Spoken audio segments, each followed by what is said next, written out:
Hello students, welcome to filler form YouTube channel. आप सभी net aspirants का स्वागत है फिलर फॉर्म प्लेटफॉर्म पे, जहाँ पे आपको बिल्कुल फ्री ऑफ कॉस्ट प्रिपरेशन करवाई जाती है पेपर 2 कॉमर्स यूजीसी नेट की प्रिपरेशन के लिए। ठीक है, कुछ स्टूडेंट्स जो नए ऐड हो रहे हैं उनको थोड़ी कन्फ्यूज़न होती है कि कहाँ से क्विज हम लें, कहाँ से हम क्या करें, नोट्स कलेक्ट करें।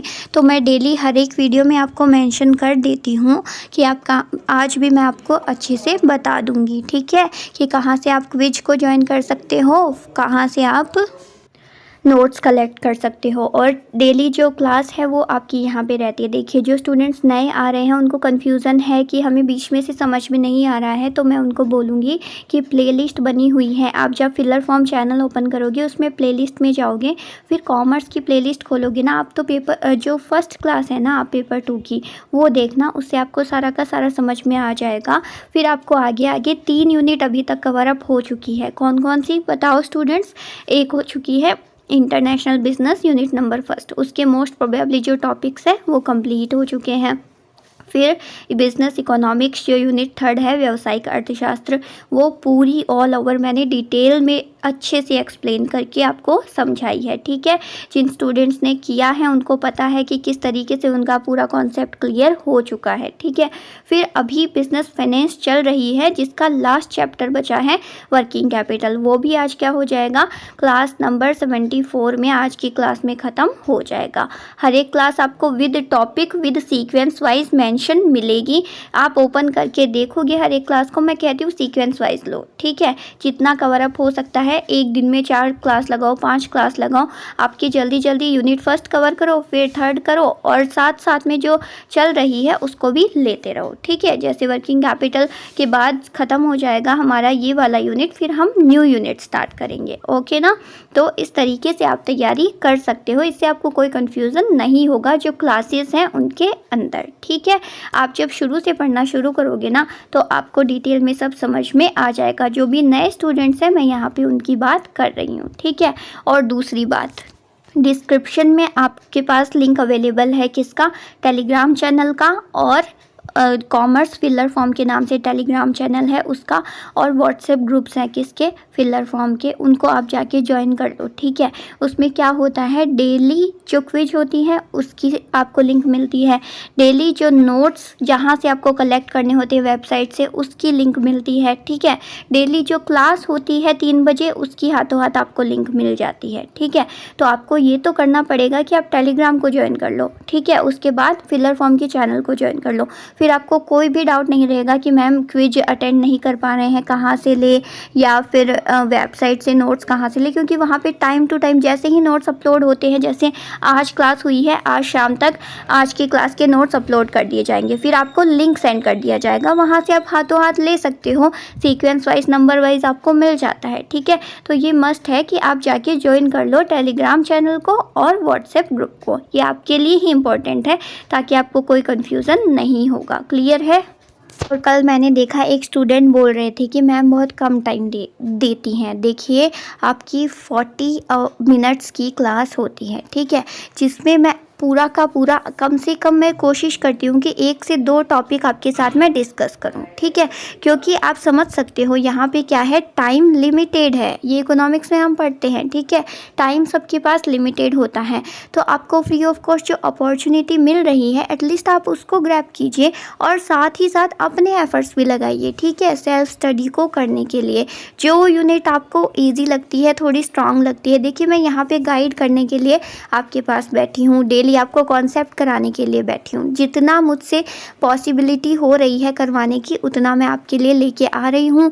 पूरा का पूरा कंटेंट, आपको भी पता है कि जब कंटेंट बनाते हैं उसमें भी टाइम लगता है, फिर लेक्चर को पूरा का पूरा प्लान करने में कि किस तरीके से आपके लिए एग्जाम्पल्स लेके आने हैं, आपको चीज़ें समझ में आए एकदम इफ़ेक्टिवली, तो उन सारी चीज़ों को मैनेज करना पड़ता है। ठीक है, तो उस अकॉर्डिंग आपके लिए टाइम निकाल के आपके लिए टाइम पीरियड में क्या लेके आई जाती है, आपके लिए लेके आई जाती है क्लासेस बिल्कुल फ्री ऑफ कॉस्ट। ठीक है, तो इसको आप ग्रैब कीजिए, है ना। ये तो गलत बात हो गई कि आप बहुत कम टाइम देते हो। मैम जो दे रही हूँ उसका यूटिलाइज करना ज़्यादा ज़रूरी है ना। और बाकी जो आपके पास टाइम बचता है उसमें आप क्या कर सकते हो, सेल्फ स्टडी करो। ठीक है, साथ में अगर कोई डाउट है, क्वेरी है, मुझसे पूछो। मैंने बोला है डायरेक्ट मुझे आप टेलीग्राम पे इंडिविजुअली मैसेज कर सकते हो, वहाँ से आप सोल्यूशन ले सकते हो। अगर आप सेल्फ पढ़ रहे हो और आपको कोई डाउट आ रहा है उसमें, है ना, तो हमने क्या करना है, एफर्ट्स करना है, हमें मिलके स्टडी करनी है। ठीक है, ओके ना, समझ रहे हो। आई होप आप समझ रहे हो अच्छे से ये बात। और जो कंसिस्टेंसी के साथ डेली स्टूडेंट्स पढ़ रहे हैं ना, जनवरी में हमारी क्लास स्टार्ट हुई थी, जनवरी से लेके अभी तक जो स्टूडेंट्स पढ़ रहे हैं उनको पूछो, डेली 40 या 30 मिनट्स दे के भी हमने अभी तक कितना कवर अप कर लिया है, जिससे स्टूडेंट्स का जो कंटिन्यूटी क्लास ले रहे हैं उनका कॉन्फिडेंस बहुत बूस्ट हुआ है। ठीक है ना। और बाकी मैंने आपको स्ट्रैटेजी बता दी है कि 50% हम क्या करेंगे, पहले हमने कॉन्सेप्ट पढ़ा है और MCQs आप प्रैक्टिस में लग जाओ। ठीक है, और बाकी 50% जो हमने कॉन्सेप्ट नहीं पढ़ा, हम क्या करेंगे, डायरेक्ट क्वेश्चन के थ्रू, जो मेन टॉपिक है हमें पता चल जाएंगे, डायरेक्ट क्वेश्चन के थ्रू हम क्या करेंगे, उन कॉन्सेप्ट को समझेंगे। मैं MCQs प्रैक्टिस, एक्सपेक्टेड MCQs लेके आऊँगी, PYQs लेके आऊँगी, हर एक यूनिट वाइज। जैसे कभी यूनिट 10 टैक्सेशन जो हमने पढ़ी नहीं है, लेकिन मैं पूरे के पूरे कभी 50 कभी 100 आपके लिए क्वेश्चन लेके आऊँगी, उससे आपका कवर अप हो जाएगा। तो इस तरीके से हम पूरी ऑल ओवर स्टडी करते हुए चलेंगे और एग्ज़ाम को क्रैक करेंगे। ठीक है, बट सभी को अपना 100% प्रेजेंस देनी होगी डेली क्लास लेने में, डेली MCQs करने में, प्रैक्टिस करने में ज़्यादा से ज़्यादा। ठीक है ना, तभी हम सब क्या कर सकते हैं। डोंट वरी अबाउट इट यार, मतलब कि ये है कि हम कर लेंगे, वी नो। ठीक है, अपने माइंड को पॉजिटिव रखो और बस करते जाओ करते जाओ करते जाओ। ठीक है, सक्सीड अपने आप मिल जाएगी। ओके, चलिए अब बात करते हैं आगे। पेपर 2 हमारा है कॉमर्स। ठीक है, तो कॉमर्स की तो होती है डेली 3 बजे डेली क्लास होती है, सिर्फ संडे को छुट्टी होती है। ठीक है, 3 बजे डेली क्लास होती है कॉमर्स की, जो आपको लेना है। ठीक है, आप लाइव क्लास भी ले सकते हो जब लाइव चलती है, या फिर आप क्या कर सकते हो, रिकॉर्डेड भी ले सकते हो, इट्स योर चॉइस। ओके, और here a big update again कि क्या पेपर 1 का न्यू बैच शुरू होने वाला है। जी हाँ स्टूडेंट्स, 18 अप्रैल से आपका जो पेपर फर्स्ट है ना, उसका नया बैच शुरू होने वाला है। तो जो भी स्टूडेंट्स ये सोच रहे हैं कि हम पीछे रह गए, हमने लास्ट क्लासेस नहीं ली है, तो अब जो बैच शुरू होगा ना, उसमें ऑल ओवर जितने भी स्टूडेंट्स इंक्लूडेड होंगे, सभी को एक साथ लेके क्या कराया जाएगा, पेपर फर्स्ट कराया जाएगा। ठीक है, तो 18 अप्रैल से आपका ये स्टार्ट होगा। बाकी और जो भी अपडेट है वो आपको टेलीग्राम पे मिल जाएगी कि किस तरीके से क्लासेस रखी जाएंगी और क्या क्या कॉन्सेप्ट्स रहेंगे, किस तरीके से प्रैक्टिस सेशन रहेगा। ओके ना, तो ये भी अपॉर्चुनिटी है जो आपको पेपर फर्स्ट के लिए मिल रही है, तो सभी क्लासेस लीजिएगा टाइम टू टाइम। ओके ना, 18 अप्रैल से ध्यान में रखना। और क्वेरी अबाउट क्विज। ठीक है, क्विज के लिए भी क्वेरी आई है कि क्विज कहाँ होती है। सबसे पहले मैं बता दूँ, ये वेबसाइट है फिलर फॉर्म की, www.ugcnet.com। ठीक है, यहाँ पे होती है डेली क्विज। अब क्विज का जो टाइमिंग है वो यहाँ पे मेंशन है। ओके, जीके की क्विज होती है 9:30 बजे 9:30 पे, फिर पेपर फर्स्ट की होती है 11:50 पे। ये टाइम फिक्स है, इसी टाइम पीरियड में होती है। और फिर एंड ऑफ द डे आपको रिजल्ट मिल जाता है कि किसकी रैंक आई है फर्स्ट, सेकंड और थर्ड। ठीक है, और जो पेपर 2 है उसका मैं खुद ही अनाउंस कर देती हूँ। ठीक है ना, नेक्स्ट क्लास में कि लास्ट जो क्विज हुई है उसमें क्या आई है, किसकी रैंक आई है, जिससे क्या मिलता है, आप लोगों को मोटिवेशन मिलता है, अप्रिशिएशन मिलता है, और भी ज़्यादा अच्छे से अटैम्प्ट करने में क्वेश्चंस को, है ना। तो 5 बजे जितने भी पेपर 2 है ना, सभी की क्विज होती है। हमारी भी 5 बजे होती है कॉमर्स की। ओके, तो 5 बजे शुरू हो जाती है वेबसाइट के ऊपर, जिसमें डेली 5 क्वेश्चन आपके लिए लेके आए जाते हैं, और जिसमें माइनस मार्किंग भी इंक्लूड किया गया है। क्यों, ताकि क्या हो कि जब आप अटैम्प्ट करो क्वेश्चन को, तो ऐसे नहीं कि नहीं भी आ रहा है तो उसको तुक्के से कर दो, ऐसा नहीं। आपको क्या करना पड़ेगा, उसे सोच समझ के पूरा ध्यान लगा के जब आप करोगे तो आपका और भी अच्छे से कॉन्सेप्ट बिल्ड होगा। इसीलिए माइनस मार्किंग रखी गई है, ताकि आप प्रो हो जाओ किसमें, क्वेश्चन को अटैम्प्ट करने में। ओके, तो इन टाइमिंग्स को आप ध्यान में रखो। इन टाइमिंग्स पे क्या होती है, क्विज होती है, तो जो डेली आप अटेम्प्ट कर लिया करो। इससे आपको कंपटीशन का भी पता चलेगा कि कहाँ आप एग्जिस्ट करते हो इतने सारे स्टूडेंट्स में जो ऑलरेडी प्रिपरेशन कर रहे हैं, ठीक है। तो उससे भी आपको थोड़ा सा अपने आप के बारे में जानना पड़ेगा कि आपका लेवल कहाँ है, फिर आप उसके लिए और भी ज़्यादा प्रिपरेशन करोगे, ठीक है। तो देखिए अब जो लास्ट क्विज हुई है ना, क्विज नंबर 13, ठीक है, उसमें किसने रैंक लेके आया है मैं बता देती हूँ अगेन। जिसने लास्ट क्विज में लेके आया था उन्होंने ही लेके आया है, रूहानी जी ने फर्स्ट रैंक, सोनी राजक जी ने सेकंड एंड मेघा शर्मा जी ने थर्ड रैंक लेके आए हैं। मेघा शर्मा जी का आई थिंक पहली बार रैंक आया है मेरे अकॉर्डिंग, तो वेरी वेरी कंग्रेचुलेशन कि एक नए स्टूडेंट का रैंक आया है, ये भी बहुत अप्रिशिएशन की बात है। ऐसे ही सभी स्टूडेंट को कोशिश करना है कि सभी रैंक लेके आओ, ओके ना। तो इस तरीके से आपको प्रिपरेशन करते रहना है विद क्विज ऑल्सो, ठीक है। चलिए अब आगे अगर बात करें तो सबसे पहले वेरी वेरी कंग्रेचुलेशन आप तीनों को ही, ठीक है। अब आगे बात करते हैं हमारे लेक्चर के, जो 74 नंबर आज का लेक्चर है। अभी हमारी चल रही है यूनिट नंबर 4 बिजनेस फाइनेंस, जिसमें मोस्ट जो चैप्टर्स हैं, हमने 3 पिलर्स होते हैं, इन्वेस्टिंग, फाइनेंसिंग और डिविडेंड पॉलिसी डिसीजन। उसके अकॉर्डिंग जो चैप्टर्स हैं लाइक कॉस्ट ऑफ कैपिटल हो गया, कैपिटल स्ट्रक्चर हो गया, सोर्सेस ऑफ फंड्स हो गए, डिविडेंड पॉलिसी डिसीजन हो गया, असेट सिक्योरिटाइजेशन हो गया, ये सब हमने कवर अप कर लिए हैं, ठीक है ना। किस किस ने क्लास ली है सभी हैंड रेस करेंगे और बताएंगे अभी तक जितना भी कवर अप हुआ सब आपको समझ में आया या नहीं आया, ठीक है, ज़रूर बताएंगे, ओके ना। कमेंट में भी बताना मुझे, ठीक है। अब हमारा लास्ट चैप्टर चल रहा है इन्वेस्टिंग डिसीजन का वर्किंग कैपिटल। तो वी ऑल नो क्या होता है वर्किंग कैपिटल, जल्दी से बता दो मुझे क्या होता है वर्किंग कैपिटल। जब करंट असेट में इन्वेस्ट करना होता है उसके लिए जो कैपिटल का मैनेजमेंट किया जाता है उसे ही हम बोलते हैं वर्किंग कैपिटल मैनेजमेंट, कार्यशील पूंजी का प्रबंधन, ठीक है। फिर वर्किंग कैपिटल के अंदर हमें 3 ऐसे टॉपिक्स थे जिनको डिस्कस करना था कि नीड क्यों होती है वर्किंग कैपिटल की, इन्वेंट्री का मैनेजमेंट करने के लिए, रिसीवेबल्स का और कैश का। तो कैश का मैनेजमेंट, रिसीवेबल्स का मैनेजमेंट हमने पढ़ लिया डिटेल में, और लास्ट क्लास में हमने पढ़ा था इन्वेंट्री का मैनेजमेंट भी, और साथ में देखे थे कि क्यों रखनी पड़ती है इन्वेंट्री होल्ड करके, आफ्टर दैट टेक्निक्स, राइट। सबसे पहले ये बोलूँगी कि जो भी आज नए इस क्लास में आए हैं स्टूडेंट्स, उनको बिल्कुल भी अपने आप को लूज़ समझने की ज़रूरत नहीं है कि ये बीच में से कहाँ से उठ के आ गया। देखिए मैंने पहले रोड मैप बता दिया आपको कि किस तरीके से पूरी क्लासेस चल रही हैं, ठीक है। फिर भी आपको ऐसा लग रहा है कि बीच में से कुछ भी नहीं समझ आ रहा, अभी क्या चल रहा है इस तरीके से, ठीक है। तो आप क्या करो, वर्किंग कैपिटल का 4 क्लास पहले ही चैप्टर स्टार्ट हुआ है, वो शुरू से देखना शुरू करो वर्किंग कैपिटल का, ठीक है। मतलब हर एक सीक्वेंस वाइज देखते जाओगे ना तो चीज़ें अच्छे से क्लियर रहेंगी आपको, ठीक है। बाकी किस तरीके से मैं पढ़ा रही हूँ, जो अभी भी पढ़ोगे ना उसको भी आपको समझ में आ जाएगा, ठीक है। कि आज का टॉपिक क्या है हमारा, कि टेक्निक्स है। हम टेक्निक्स पढ़ेंगे किसकी, जो इन्वेंट्री स्टॉक, मतलब हम होल्ड करके रखते हैं इन्वेंट्री को, ठीक है, किसके लिए, प्रोडक्शन करने के लिए, ठीक है। तो उसकी जो टेक्निक्स है कि किन किन तरीक़ों से हम क्या कर सकते हैं, इन्वेंट्री का मैनेजमेंट कर सकते हैं, ठीक है। तो उसकी 3 टेक्निक्स है जिनको हम डिटेल में आज की क्लास में पढ़ने वाले हैं।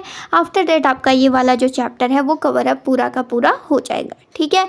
तो सभी रेडी हैं तीनों टेक्निक्स को पढ़ने के लिए। कौन कौन सी बोलो, EOQ टेक्निक, ठीक है, और सेकेंड है JIT टेक्निक, और थर्ड वन है ABC टेक्निक, शॉर्ट फॉर्म। अब इनकी फुल फॉर्म देखेंगे जो यहाँ पे मेंशन्ड है ऑलरेडी, और साथ में इनका मीनिंग हर एक टेक्निक के बारे में जानेंगे डिटेल में। तो चलिए शुरू करते हैं अभी कौन सी टेक्निक से, EOQ टेक्निक, जिसकी फुल फॉर्म है इकोनॉमिक ऑर्डर क्वांटिटी। क्या होती है ये टेक्निक, चलिए डिस्कस करते हैं किस तरीके से इसको कैलकुलेट करते हैं, सब हम समझते हुए चलेंगे। So let's start now. सभी जल्दी से ज्वाइन कर लेंगे जो भी लाइव क्लास देखते हैं, अदरवाइज अगर रिकॉर्डेड देखते हो तो सब अच्छे से देख लेना, ओके। चलिए तो शुरू करते हैं।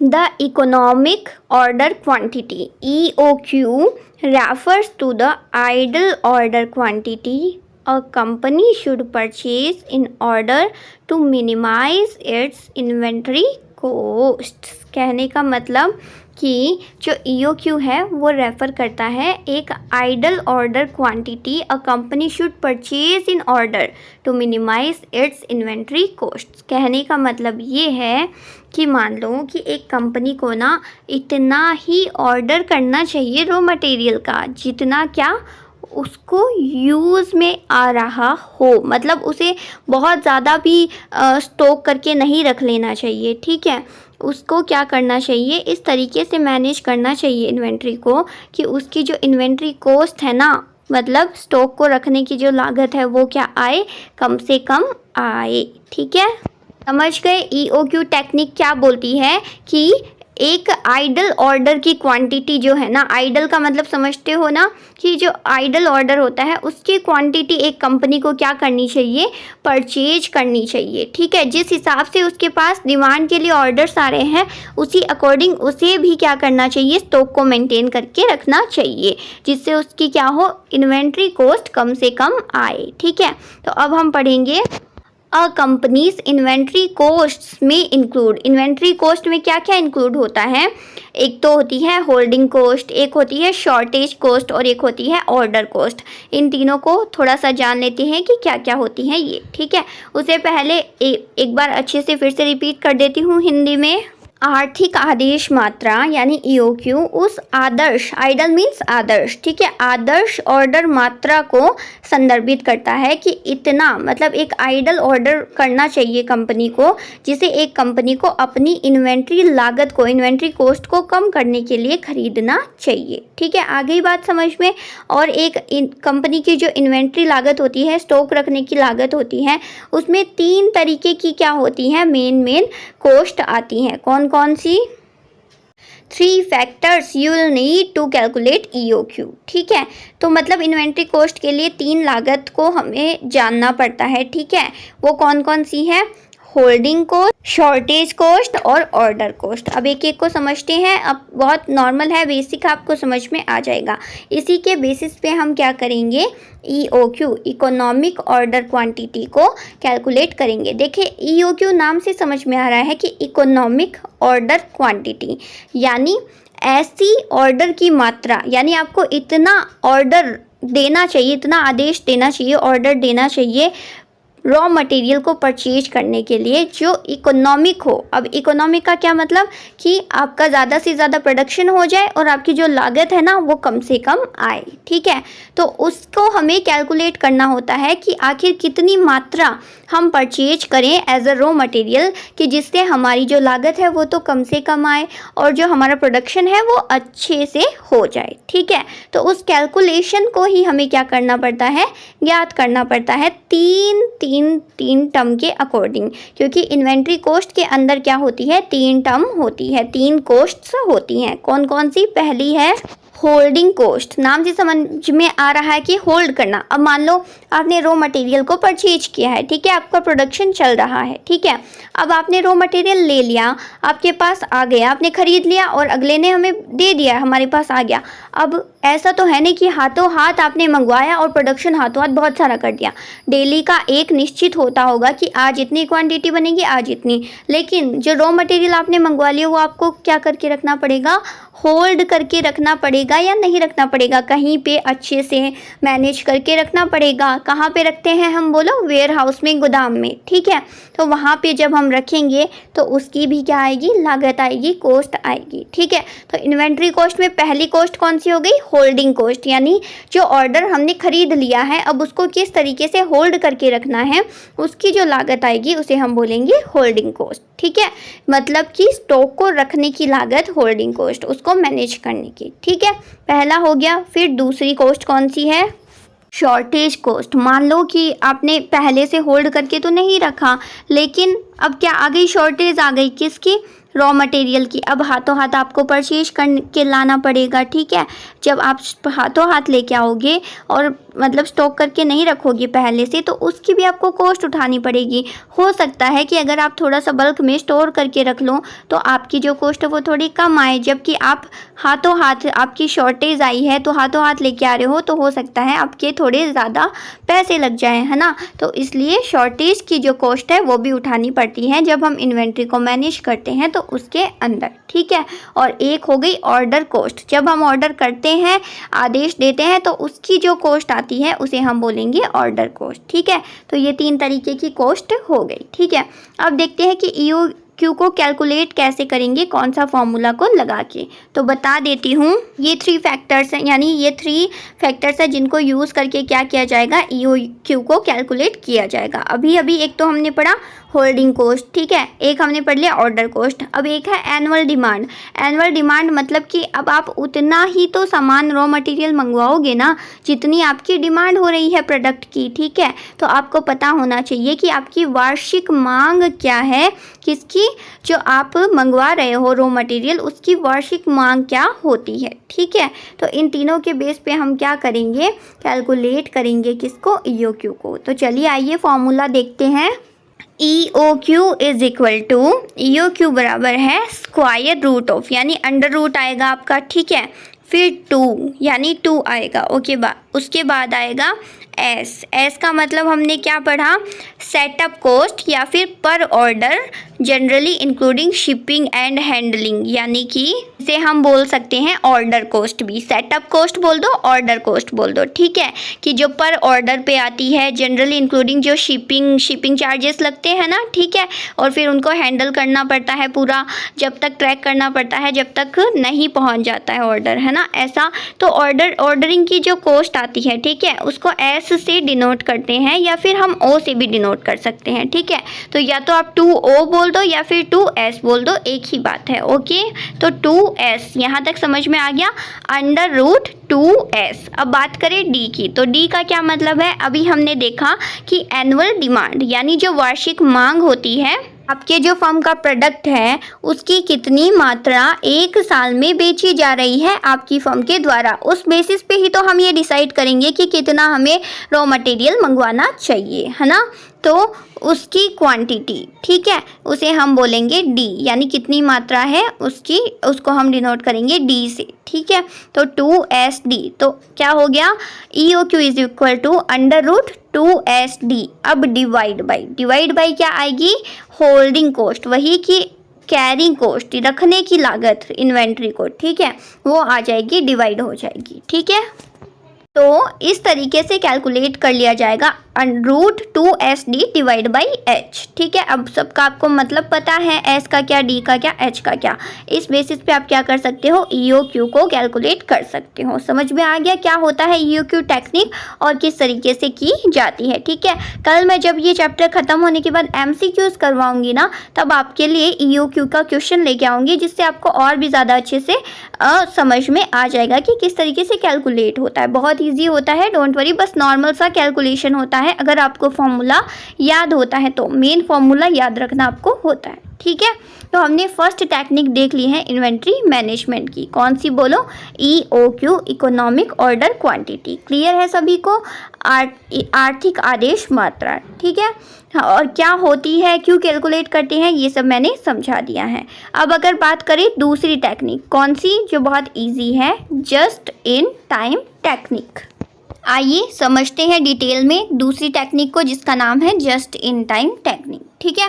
JIT, इसको शॉर्ट में बोल सकते हैं JIT is a form of inventory management. क्या है, इन्वेंट्री को मैनेजमेंट करने का एक फॉर्म है, टेक्निक है, that requires working closely with suppliers so that, मतलब जो क्या रखती है कि जो सप्लायर्स है ना, जो आपको रॉ मटेरियल सप्लाई करते हैं, जिनसे आप रॉ मटेरियल खरीदते हो, उनके साथ क्या करती है, अच्छे रिलेशन मेंटेन करके रखती है, क्लोज होती है उनके, ठीक है। मतलब सप्लायर से अच्छा खासा क्या बोल सकते हैं ना कि अरे वो सप्लायर तो मेरा जान पहचान का है, कोई दिक्कत नहीं है, ठीक है। इस तरीके के सप्लायर्स होते हैं एक फर्म के, पहली बात, ठीक है। so that raw materials arrive as production is scheduled to begin but no sooner। कहने का मतलब कि अगर सप्लायर से जो मैंने बताई पहली बात वो क्लियर है, ठीक है। तो उसके बाद क्या करेंगे कि जैसे आपके पास डिमांड आती है कि एक जो कस्टमर है उसने बोला कि भाई मेरे पे यहाँ पे स्टॉक ख़त्म हो चुका है तुम्हारे प्रोडक्ट का, मुझे तुम 5 दिन के अंदर क्या कर दो कि इतना यूनिट या फिर इतना स्टॉक मुझे चाहिए है, मैं ख़रीदने वाला हूँ, तो क्या तुम बना दोगे। अब क्या किया है फर्म ने पहले से स्टॉक नहीं रखा है रॉ मटेरियल का, उसने 5 दिन का टाइम लिया कि हाँ भाई मैं तुम्हें 5 दिन में बना दूंगा। अब वो जाके सप्लायर को, अपने सप्लायर को जो रॉ मटेरियल देता है उसको बोलेगा कि देखो मुझे 5 दिन में पूरे प्रोडक्शन यानी मुझे 100 यूनिट बना के देने हैं पेन के, क्योंकि कस्टमर की डिमांड आई है, ठीक है। तो मुझे क्या दे दो, जो भी रॉ मटेरियल लगता है पेन को बनाने में मुझे वो तुम रॉ मटेरियल दे दो, आज के आज दे दो भाई, या तो फिर 2 दिन में दे दो, क्योंकि 3 दिन तो मुझे उसे बनाने में लगेंगे ही लगेंगे, ठीक है। अब अगर यही बोला ना कि सप्लायर से जान पहचान अच्छी है तो वो बोलेगा टेंशन मत लो, मैं दे दूंगा, कोई दिक्कत नहीं है, मुझे पता है तुम तो इन टाइम जैसे ही तुम्हारे पास डिमांड आती है उसी टाइम पे तो तुम मुझसे खरीदते हो, आई नो दैट, ठीक है। तो उसे पता है ये चीज़, उसकी अच्छी जान पहचान है, तो वो 2 दिन के अंदर अंदर रॉ मटेरियल दे देगा, वो 3 दिन में बना देगा 100 यूनिट पेन, क्योंकि उसको पता है कि हाँ भाई 3 दिन मुझे लग जाएंगे, ठीक है। अब समझ में आया, उसको स्टॉक को रखने की, रॉ मटेरियल को रखने की ज़रूरत नहीं पड़ी, 2 दिन के अंदर अंदर उसने मंगा लिया। क्यों? क्योंकि उसके सप्लायर से अच्छी जान पहचान है। तो जस्ट इन टाइम में क्या होता है कि स्टॉक को पहले से नहीं रखा जाता है, मतलब गोदाम के अंदर, ठीक है। जैसे ही डिमांड आती है वैसे ही सीधा सप्लायर को बोला जाता है कि भाई मुझे तो रॉ मटेरियल चाहिए, मेरी डिमांड है, वो दे देता है, क्योंकि जान पहचान अच्छी होनी चाहिए। आफ्टर दैट वो पर्टिकुलर टाइम पीरियड में क्या कर देता है, वो कर देता है मैन्युफैक्चरिंग करके दे देता है, और फिर पूरी प्रोसेस चलती रहती है, ठीक है। आगे यही बोलते हैं जस्ट इन टाइम, ठीक है, मतलब एकदम टाइम के ऊपर चीज़ हो रही है, ठीक है, तो उसे ही हम बोलेंगे जस्ट इन टाइम टेक्निक। आ गई समझ में। The goal is to have the minimum amount of inventory on hand to meet demand। और इसका गोल क्या है कि वो क्या करे, मिनिमम इन्वेंट्री को मतलब स्टॉक को स्टॉक करके रखे, ठीक है, जबकि हैंड टू हैंड क्या कर ले, जैसे ही डिमांड आए वैसे ही वो अपना प्रोडक्शन कर ले, ठीक है। आ गई बात समझ में, क्या होती है just in time process. Okay, तो वही देखिए जीआईटी इन्वेंट्री प्रबंधन का एक रूप है जिसमें आपूर्तिकर्ताओं सप्लायर्स के साथ मिलकर काम करने की ज़रूरत होती है, ठीक है, ताकि उत्पादन शुरू होने के साथ ही कच्चा माल आ जाए, लेकिन जल्दी नहीं हो, मतलब कि उसको बनाने में उतनी जल्दी नहीं हो, पर्टिकुलर टाइम टू टाइम हर काम को होना चाहिए कि हाथों हाथ क्या आ गया, जो कच्चा माल है वो आ गया, मतलब कच्चा माल पहले नहीं मंगाया, जब ज़रूरत है उसी टाइम कच्चा माल आ गया, ठीक है। और लक्ष्य ये रहेगा कि मांग को पूरा करने के लिए क्या किया जाए, न्यूनतम मात्रा में इन्वेंट्री हाथ में हो, यानी पहले से स्टॉक को मेंटेन नहीं करना है, जब डिमांड आएगी उसी अकॉर्डिंग रॉ मटेरियल लेना है और उसी अकॉर्डिंग क्या कर देना है, प्रोडक्शन करके हाथों हाथ क्या कर देना है, सेल भी कर देना है, ठीक है। इस प्रोसेस को हम बोलेंगे जस्ट इन टाइम प्रोसेस। अब बताओ मुझे, इस टेक्निक से जो इन्वेंट्री कॉस्ट है वो कम आएगी या नहीं आएगी। मैम यहाँ तो बहुत कम आएगी। क्यों? क्योंकि रखने की लागत, स्टॉक करना ही नहीं पड़ रहा है, गोदाम की ज़रूरत नहीं है, वहाँ पे लेबर की ज़रूरत नहीं है रख रखाव के लिए, है ना। कितनी कॉस्ट बच रही है हमारी। तो ये तो क्या है, एडवांटेज है जस्ट इन टाइम का, लेकिन कुछ डिसएडवांटेज भी है, ठीक है। तो आइए एडवांटेज और डिसएडवांटेज देख लेते हैं किसके, जस्ट इन टाइम टेक्निक के। ओके, एडवांटेजेस तो क्या क्या है कि up to date raw material, यानी अगर सप्लायर के साथ अच्छे रिलेशन है तो हाथों हाथ आपके पास क्या आ रहा है, कच्चा माल आ रहा है। नो ओवर स्टॉकिंग, यानी आपको ज़्यादा मात्रा में स्टॉक करने की ज़रूरत है ही नहीं इसलिए, ठीक है, क्योंकि जस्ट इन टाइम प्रोसेस है, राइट। और नो स्टोरेज कॉस्ट, अगर आपको स्टॉक करने की ज़रूरत नहीं है, स्टॉकिंग की ज़रूरत ही नहीं है, मतलब रखने की, तो उससे आपकी स्टोरेज कॉस्ट आएगी, बोलो आएगी नहीं मैम, वी नो, ठीक है। No money tied up in stock, और स्टॉक में क्या होगा, मान लो कि आपने क्या कर लिया कि कच्चा माल खरीद के रख लिया, ठीक है, वही अगर डिमांड कम हो रही है आपकी तो वो पैसा तो रुक गया ना उसमें। इससे अच्छा आप क्या करते, किसी और में इन्वेस्ट करते वो पैसा, अगर आप कच्चा माल खरीद के नहीं रखते तो, ठीक है। तो आपका पैसा भी बंधा नहीं है, क्योंकि आपने हाथों हाथ क्या कर रहे हो, आप कच्चा माल मंगवा रहे हो। ओके, ये तो एडवांटेज एडवांटेजेस हैं। अब डिसएडवांटेजेस क्या क्या हैं कि very dependent on suppliers for quality and punctuality, हमें पूरा का पूरा किस पे डिपेंड होना पड़ रहा है, सप्लायर पे जो रॉ मटेरियल हमें देता है। मान लो सप्लायर के साथ अच्छे रिलेशन है तभी ये चीज़ पॉसिबल है। क्यों? मान लो सप्लायर थोड़ा सा रूड टाइप का, ठीक है, उसने बोला भाई इतनी जल्दी नहीं होगा और मेरा बंदा बाहर गया हुआ आराम से काम करेगा, रॉ मटेरियल देगा 4-5 दिन में। वो बोलेगा अरे 4-5 दिन में तो मेरा डिमांड हो चुकी है मेरी, मुझे तो सप्लाई करना है मेरे प्रोडक्ट को, ऐसे कैसे चलेगा? तो उस सिचुएशन में ये टेक्निक क्या होगी, काम नहीं करेगी। यहाँ पे पूरा का पूरा डिपेंडेंस किस पे रहेगी, सप्लायर के ऊपर रहेगी जहाँ से आप कच्चे माल को खरीद रहे हो, क्योंकि उसी बेसिस पे आपका सारा काम होने वाला है। ठीक है, तो पहला डिसएडवांटेज तो ये है कि आपको डिपेंड रहना पड़ेगा किस पे, सप्लायर के ऊपर। क्लियर है? फिर दूसरा, production held up if supplies are late, no stock to fall back on. मान लीजिए क्या हुआ कि कभी कभार हो सकता है कि आप बना रहे हो, आपका रॉ मटेरियल एक बार के लिए आ गया, ठीक है, आप उसको बना रहे हो लेकिन उसमें से मतलब आपको फिक्स है, आपने फिक्स रॉ मटेरियल मंगाया, फिक्स आपको यूनिट बनानी है पेन की, ठीक है। मान लो थोड़ा बहुत क्या हो गया, ऊपर नीचे हो गया, मान लो कि कोई मशीन में से ख़राब जो आप बना रहे हो उसमें से कुछ ख़राब बनने लग गया पेन, ठीक है, तो उसमें आपका रॉ मटेरियल लगा या नहीं लगा, लग गया वो तो, लेकिन ख़राब यूनिट बन के आई है, सही यूनिट नहीं बन के आई है। अब उस सिचुएशन में आपके पास एक्स्ट्रा रॉ मटेरियल ही नहीं है कि जो ख़राब बनी है उसकी जगह आप नहीं बना लो हाथों हाथ, नहीं हाथों हाथ तो नहीं बना सकते, फिर से आपको क्या करना पड़ेगा, सप्लायर को बोलना पड़ेगा कि भाई मेरा कच्चा माल थोड़ा ख़राब हो गया है, तुम क्या करो मुझे थोड़ा और दे दो, बोलो। ऐसी सिचुएशन आ सकती है, ठीक है। तो अब ज़रूरी हो सकता है कि सप्लायर हाथों हाथ फिर से दे दे, लेकिन हो सकता है ना भी दे, ठीक है ना। तो वही कि no stock to fall back, यानी आपके पास अगर कुछ ऊपर नीचे हो जाता है ना कि स्टॉक अच्छे से नहीं बन पाया है आपका यूनिट, तो आपके पास एक्स्ट्रा स्टॉक उसके लिए नहीं बचता है फिर, ठीक है। और या मान लीजिए difficult to expand production at short notice, मान लीजिए 5 दिन का टोटल टाइम दिया कस्टमर ने, एंड यूज़र मतलब होलसेलर ने कि भाई तुम मुझे 100 यूनिट पेन की बना के दोगे 5 दिन में। उसने बोला हाँ मैं बना दूंगा, रॉ मटेरियल भी आ गया, ठीक है। मान लीजिए 4-5 लेबर ने छुट्टी कर ली, ठीक है, या फिर कोई मशीन ख़राब हो गई, ठीक है, एनीथिंग कुछ भी ऐसा हो गया कि, या फिर मतलब एनीथिंग कुछ भी ऐसा हो गया, ठीक है।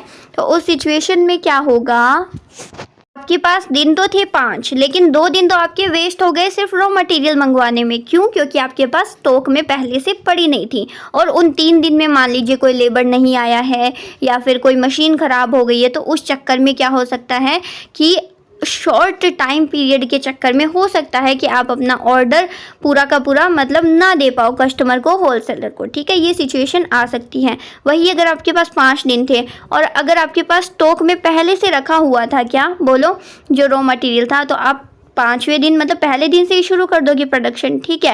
बाद में अगर थोड़ा बहुत ऊपर नीचे होता है तो एटलीस्ट आपके पास हाथ में टाइम रहता है, ठीक है। तो ये भी थोड़ी सी क्या प्रॉब्लम आती है जस्ट इन टाइम टेक्निक के अंदर। क्लियर है? मैंने एकदम जैसे हम बिजनेस रन कर रहे हैं उस वे में आपको समझाया है कि अगर क्वेश्चन भी आपके सामने आए ना तो आपको ऐसे लगे कि आप कुछ रियल में आप खुद बिजनेस कर रहे हो और ये सिचुएशन आपके साथ आई है, ठीक है। तो फिर जब क्वेश्चन को अटेम्प्ट करने का जो मज़ा आएगा वो जैसे सिचुएशन को सॉल्व करने में मज़ा आता है ना, वैसा होगा, ठीक है। क्लियर है सभी को? तो अभी तक के हमने डिटेल में 2 टेक्निक्स कर ली हैं, EOQ और बोलो जस्ट इन टाइम, ठीक है। अब बची है हमारी एक और टेक्निक जिसका नाम है ABC एनालिसिस, जिसको हम कल की क्लास में क्या कर लेंगे, कवर अप कर लेंगे, क्योंकि ये भी बहुत ईजी है, मैं समझाऊंगी नॉर्मल प्रैक्टिकल वे में तो आपको अच्छे से समझ में आ जाएगा, ठीक है। आफ्टर दैट हम इस चैप्टर के क्या कर लेंगे, MCQs कर लेंगे, जिससे आपको क्या होगा, पूरा का पूरा चैप्टर सम अप होके आपको कॉन्फिडेंस आ जाएगा कि हाँ हमने पूरा चैप्टर पढ़ लिया है, हम क्वेश्चन भी अटेम्प्ट कर पाने में 100% कैपेबल हैं, ठीक है। तो उससे क्या होगा, आपको अप्रिशिएशन मिलेगा कि आपकी प्रिपरेशन एकदम करेक्ट वे में जा रही है, ठीक है। तो प्रैक्टिस इज़ मस्ट, मैं कहती हूँ जो भी टॉपिक आप पढ़ो उसकी ज़्यादा से ज़्यादा मतलब हर तरीके से प्रैक्टिस करना आप शुरू कर दो, ठीक है ना। अब टाइम नहीं है ज़्यादा, आपको कॉन्सेप्ट के साथ साथ प्रैक्टिस पे भी क्या करना है, फोकस करना पड़ेगा, ठीक है। इसीलिए आपकी ऑलरेडी एडवांस में क्या कर दी गई है, डेली क्विजेस शुरू कर दी है, जिससे डेली आपके क्या होते रहे, 5 क्वेश्चंस होते रहे। ठीक है ना, बहुत आपको लास्ट में जाके पता चलेगा कि कितने क्वेश्चन ऑलरेडी आपने सॉल्व कर लिए हैं, जिससे आपकी कितनी टर्म्स क्लियर हुई हैं। ठीक है, तो जो भी स्टूडेंट्स कंटिन्यूटी के साथ कर रहे हैं अटैम्प्ट, तो उनके लिए बहुत ज़्यादा बेनिफिशियल ये रहने वाला है। तो सभी को मैं बोलूँगी कि डेली जो 5 क्वेश्चंस होते हैं उनमें ज़्यादा से ज़्यादा आपको 20 मिनट्स लग सकते हैं। ठीक है, वो आप किया करो, उससे आपके 5 कॉन्सेप्ट्स क्या होते हैं, बिल्ड अप हो जाते हैं एक दिन के अंदर। क्लियर है ना सभी को? ठीक है, तो चलिए अब जो हमारी क्विज हुई है, कौन सी बोलो, क्विज नंबर 14। ठीक है, उसके सॉल्यूशंस की हम आज बात करने वाले हैं, 5 क्वेश्चन के सॉल्यूशंस की। ठीक है, तो लेट्स स्टार्ट नाउ। देखिए ये ना मैं मतलब इसीलिए थोड़ा सा जूम नहीं रहता है ये, क्योंकि आपको ये वेबसाइट के अंदर क्वेश्चन मिल जाते हैं, आपको यहाँ पे सॉल्यूशन का पता मैं बताती हूँ। ठीक है, तो ऑलरेडी आपने जिन्होंने लिया है क्विज को अटेम्प्ट किया है, तो ऑलरेडी उन्होंने क्वेश्चन के बारे में उन्हें पता होता है। ठीक है, तो मैं उस तरीके से आपको फिर क्या बताती हूँ, सॉल्यूशन बता देती हूँ। ओके ना, तो चलिए फर्स्ट क्वेश्चन था आपका कि the provisions of general reserve in banking company are made keeping in view the provisions of banking कंपनियों में सामान्य रिजर्व के प्रावधान के प्रावधानों को ध्यान में रखते हुए बनाए गए हैं। क्या बनाए गए हैं इसमें? Indian companies act, SEBI act या फिर स्टैट्यूटरी ऑडिटर एक्ट, ये तीनों ही नहीं बनाए गए। कौन से बनाए गए हैं?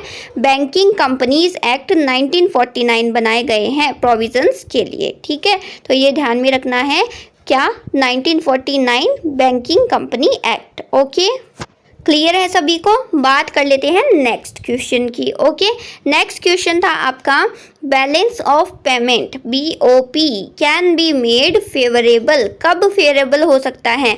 भुगतान संतुलन को अनुकूल बनाया जा सकता है। कब कब? एक्सपोर्ट्स आर इंक्रीज्ड, जब निर्यात में वृद्धि होती है। जब एक्सपोर्ट्स बढ़ेंगे, निर्यात बढ़ेंगे, तो क्या होगा, जो फॉरेन करेंसी है वो हमारे देश में ज़्यादा आएगी, जिससे क्या होगा, BOP पॉजिटिव होगा। ठीक है, तो क्या करना है, मतलब कि एक्सपोर्ट को ज़्यादा से ज़्यादा इंक्रीज करना चाहिए। तो फर्स्ट सही है बिल्कुल। फिर सेकंड, इंपोर्ट्स आर इंक्रीज। नहीं मैम, ये कैसे होगा? अगर इंपोर्ट ज़्यादा होंगे तो हमारे देश की करेंसी बाहर जाएगी, आएगी थोड़ी, तो ये तो नहीं होगा। ठीक है, फिर डीवैल्यूएशन ऑफ मनी, पैसों का अवमूल्यन, डीवैल्यूएशन। ठीक है, तो डीवैल्यूएशन की सिचुएशन में भी क्या होता है, BOP पॉजिटिव होता है। ओके, तो यहाँ पे जो ऑप्शन नंबर D है ना, जिसमें A एंड C बिल्कुल करेक्ट है। ठीक है, तो ऑप्शन नंबर D इसमें बिल्कुल करेक्ट हो जाएगा। ओके, नेक्स्ट क्वेश्चन था आपका, बोला है विच one is not an objective of IMF, यानी इंटरनेशनल मॉनेटरी फंड का इनमें से कौन सा ऑब्जेक्टिव नहीं है। ठीक है, तो ये जो तीनों है ना, इनको आप अच्छे से पढ़ लेना, ये तीनों ऑब्जेक्टिव हैं किसके, IMF के। लेकिन to finance productive efforts according to peace time requirement, शांति समय की आवश्यकता के अनुसार उत्पादक प्रयासों को पोषित करना, ये क्या नहीं है, ये मोटिव नहीं है IMF का। लेकिन देखो इस क्वेश्चन से आपको 3 मतलब कि एक टर्म आपकी समझ में आ गई होगी आपको कि क्या क्या मोटिव्स होते हैं किसके, जो आपका इंस्टीट्यूशन है IMF, इंटरनेशनल मॉनेटरी फंड। ठीक है, उसके, तो जिसको आप क्या कर सकते हो, याद कर सकते हो, समझ सकते हो। तो जो 3 है ना ये यहाँ पे ऑप्शंस पे, इनको आप अच्छे से क्या कर लेना, समझ लेना। ओके, देख लेना, समझने का कुछ नहीं, याद कर लेना कि ये मोटिव होते हैं IMF के। क्लियर है? फिर नेक्स्ट क्वेश्चन था कि EPCG क्या दर्शाता है? EPCG दर्शाता है export promotion and credit guarantee. ठीक है, तो ऑप्शन नंबर कौन सा बोलो, ऑप्शन नंबर C। अब देखो आपको यहाँ पे एक फुल फॉर्म पता चली है EPCG की। क्या होती है EPCG की full form? Export promotion and credit guarantee. तो इसको भी आपको क्या रखना है, ध्यान में रखना है, निर्यात संवर्धन और ऋण गारंटी। क्लियर है? नेक्स्ट क्वेश्चन था कि which one is not an international organization, इनमें से कौन सा इंटरनेशनल ऑर्गेनाइजेशन नहीं है। तो इससे आपको ये पता चल गया कि 3 टाइप के आपके इंटरनेशनल ऑर्गेनाइजेशन है। कौन कौन से? सार्क ASEAN एशियन, ये तीनों क्या है, इंटरनेशनल ऑर्गेनाइजेशन है, जबकि CBDT क्या नहीं है, इंटरनेशनल ऑर्गेनाइजेशन नहीं है। ये टर्म क्लियर हुई कि सार्क, ASEAN और एशियन इंटरनेशनल ऑर्गेनाइजेशन है, अंतर्राष्ट्रीय संगठन है, जबकि CBDT नहीं है। तो अब आपको एक चीज़ मिली है यहाँ से जो आपको एक्सप्लोर करनी है कि CBDT अगर इंटरनेशनल इंस्टीट्यूशन, इंटरनेशनल ऑर्गेनाइजेशन नहीं है तो क्या है CBDT, बोलो, ये आया सवाल मन में, ठीक है। तो इसको आपको एक्सप्लोर करना है और मुझे कमेंट में ज़रूर बताना है। तो इस तरीके से हम क्या करेंगे, क्वेश्चन के थ्रू भी हम, प्रैक्टिस के थ्रू भी हम तैयारी कर सकते हैं। ओके, बस आपको पता होना चाहिए कि किस तरीके से क्वेश्चन को अप्लाई करके आपको जो कॉन्सेप्ट है उसको समझना होता है, ठीक है। तो टेंशन मत लीजिए, हर एक वे में हम तैयारी करते हुए चलेंगे और ज़रूर GRF क्रैक करेंगे। क्लियर है सभी को, ठीक है। वी ऑल वांट GRF, ठीक है। नाउ इट्स टाइम आप सभी की अटेंडेंस का, तो सभी अटेंडेंस दे दीजिए एज अ प्रेजेंस। किस तरीके से, लाइक बटन को प्रेस करके, बाकी चैनल को सब्सक्राइब कर लेना जितने भी नए स्टूडेंट्स हैं, ओके।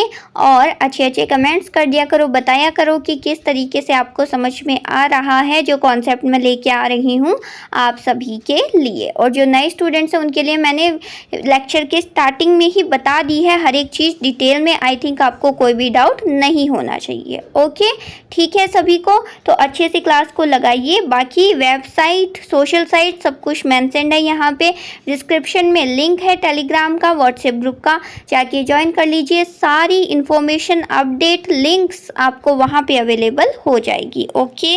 तो चलिए आज की क्लास में सिर्फ इतना ही, कल मिलते हैं नेक्स्ट क्लास में जिसमें हम पढ़ेंगे ABC एनालाइज टेक्निक और फिर हम करेंगे MCQs और कवर अप कर लेंगे हमारी पूरी की पूरी बिजनेस फिनेंस को। क्लियर है? तो okay, thank you so much, keep preparing, bye, take care.